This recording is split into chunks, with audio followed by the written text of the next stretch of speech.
Assalamualaikum warahmatullahi wabarakatuh. Salam sejahtera bagi kita semua. Perkenalkan, nama saya Marisatin Ekawati dari kelas MJ 204. Saya akan mempresentasikan perkembangan sektor jasa keuangan. Stabilitas dan kinerja sektor jasa keuangan atau disebut juga dengan OJK mencatat bahwa sektor keuangan stabil dan terus meningkat. Perkembangan global melambat, inflasi tinggi, ekonomi Indonesia tumbuh berkisar 5,72%, Q3 per 2022 inflasi 5,42%. Bulan November 2022, neraca dagang surplus 30 bulan berturut-turut. Perkembangan sektor jasa keuangan. Yang pertama, pasar modal. Pasar modal meliputi jumlah investor mencapai 10,31 juta atau naik 37,88%. IHSG di level 6.850,62 yang berarti naik 4,9%. Perhimpunan dana 260,71 triliun. Untuk emiten baru 71, NAB reksadana 504,72 triliun. Kemudian untuk perbankan, total kredit perbankan naik 11,16% YoY menjadi 6.347 triliun. Kredit investasi 13,15%. Untuk kredit modal kerja 11,27%. Untuk kredit konsumen 9,10%. Rasio penting CAR 25,49%, LDR 82,68%, NPL gross 2,65%, NIM 4,70%, ROA 2,85%, PDN 2,05%. Untuk industri keuangan non-bank, pendapatan 280,24 triliun, untuk piutang pembiayaan 409,49 triliun, yaitu bisa dikatakan tumbuh 13,01%. Aset dana pensiun 364,18 triliun. Vintage P2P lending 50,30 triliun, yang berarti naik menjadi 71,71%. RBC atau asuransi jiwa 497,43%. Untuk NPF perusahaan pembiayaan 2,45%. Untuk selanjutnya, program edukasi dan perlindungan konsumen. Total peserta edukasi 1.497 juta. Untuk edukasi keuangan melalui berbagai media dan acara. Pengaduan 747 pengaduan diterima, kebanyakan dari sektor perbankan dan vintage. Tim mencapai akses keuangan daerah, yaitu 483 tim aktif mendukung literasi dan indikasi keuangan. Kebijakan OJK tahun 2022. Mitigasi resiko dan stabilitas. Relaksasi restrukturisasi kredit. Penguatan pengawasan berbasis resiko. Untuk integrasi dan perlindungan konsumen meliputi peningkatan pengawasan market conduct dan perlindungan konsumen, akselerasi literasi dan inklusi, yaitu edukasi keuangan, pelatihan program GML dan NIUDA. Pengembangan sektor jasa keuangan, yaitu penguatan industri IKBN, penerbitan aturan pendukung transformasi digital, dan green finance. Saya juga akan menjelaskan kondisi pasar modal di Indonesia. Pada tahun 2022, pasar modal Indonesia menunjukkan performa yang cukup baik.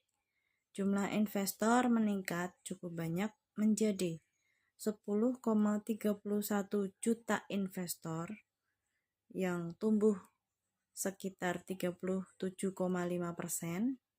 IHSG mengalami penurunan sebesar minus 3,26%, ditutup pada level 6.850,62. Untuk perhimpunan dana melalui pasar modal mencapai 260,7 triliun dari 71 emiten baru, menunjukkan pasar masih aktif meski fluktuatif. NAB reksadana sebesar 504,62 triliun, yang berarti menurun karena tekanan pasar global. Walaupun IHSG menurun, aktivitas pasar modal tetap tinggi dengan peningkatan jumlah investor dan emiten baru. Yang kedua yaitu kondisi perbankan di Indonesia. Pertama, kredit perbankan itu tumbuh 11,16% YoY menjadi 6,347 triliun per bulan November 2022. Untuk kredit komposisi investasi plus 13,15%. Untuk modal kerja juga plus 11,27%. Untuk konsumsi juga plus 9,10%. Kemudian dana dari pihak ketiga atau DPK tumbuh 8,77% YoY menjadi 7.947 triliun.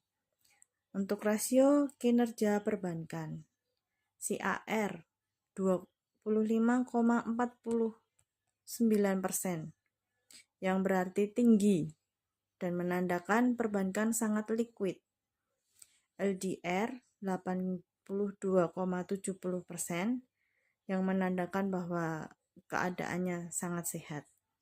NPL gross 2,65%, yang berarti masih terkendali.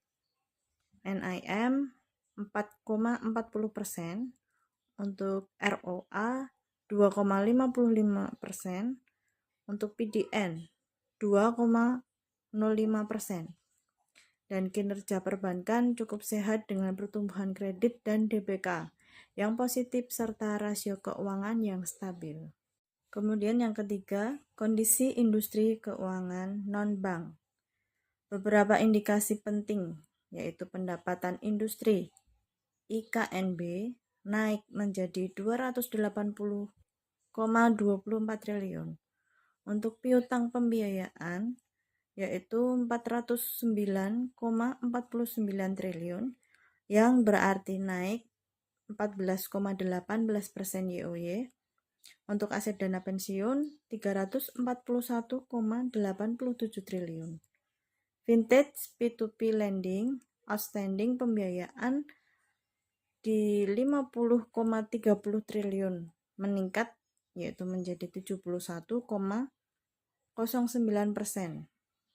Selanjutnya, rasio dan kinerja. Untuk RBC asuransi jiwa 492,34%, yang berarti jauh di atas batas minimum yang berkisar antara 120%. Untuk RBC asuransi umum itu ada di 313,95%. Untuk NPF perusahaan pembiayaan ada di 2,45%, yang berarti lebih tinggi dari tahun sebelumnya. IKNB menunjukkan pertumbuhan sehat pada sektor pembiayaan dan vintage dengan rasio yang masih terkendala. Selanjutnya yang keempat tentang kebijakan OJK di sektor jasa keuangan tahun 2022. Untuk kebijakan OJK diarahkan untuk menjaga stabilitas sektor keuangan dengan berfokus pada mitigasi risiko eksternal seperti inflasi dan suku bunga global. Untuk penguatan tata kelola dan integritas sektor keuangan, termasuk asesmen terhadap lembaga jasa keuangan, penguatan kelembagaan dan perlindungan konsumen, upaya pengawasan dan penegakan hukum, kemudian peningkatan kontribusi sektor keuangan terhadap ekonomi. Kemudian yang kelima ada program edukasi dan perlindungan konsumen tahun 2022. Ada 1.897 edukasi keuangan menjangkau 1,31 juta peserta. Ada 83.851 peserta dari program edukasi generasi muda. Ada sekitar 147,676 pengaduan, paling banyak dari sektor perbankan. 438 tim percepatan akses keuangan daerah atau TPAKD aktif. Program edukasi OJK sangat proaktif dan menjangkau masyarakat luas, termasuk generasi muda. Ini merupakan fondasi penting untuk memperkuat literasi dan inklusi keuangan nasional. Kemudian ada opini dan kebijakan OJK tahun 2022.